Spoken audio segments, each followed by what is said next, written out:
कारण हे टेन्शन मध्ये होते.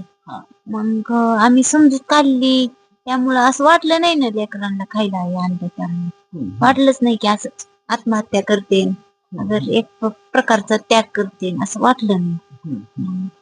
तिथपर्यंत जाऊन बघितलं जवळ, तर त्यांनी फास लावलेली होती. फास लावल्यानंतर म्हणजे मला असं बॅलन्स त्यांचा सांभाळायला येणार.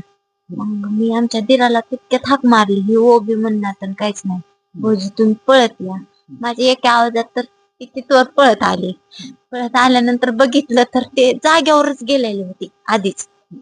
गेल्यानंतर आमची म्हणजे आशा होती की असं असतील हे. आम्ही खूप प्रयत्न केला, ते जाग्यावरच गेलेले होते. आणि त्यांनी म्हणजे असं लय टेन्शन घेतलं होतं.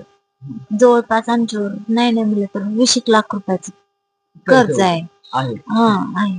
आणि यातलं कसं आहे, आम्हाला फक्त बँकेच तेवढं म्हणजे माहिती आहे घरात.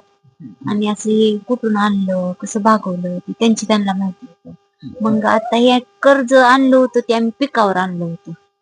मग आमच्या पिकातून अशी परिस्थिती आहे की लिंबाची झाड तर आमच्या जागेवरच गेली. आणि दुसरी गोष्ट, आमच्या ऊसातून पाणी असं गुडघ्या इतकं वाहते. परत पेरूतून ते सगळ्या आळ्या म्हणजे आळ्या पडून त्याला ते फॉर्म बसायला पैसेच भेटले नाहीत ना. लोक पण कुठवर आमची मदत करणार असं झालं ना. आणि 4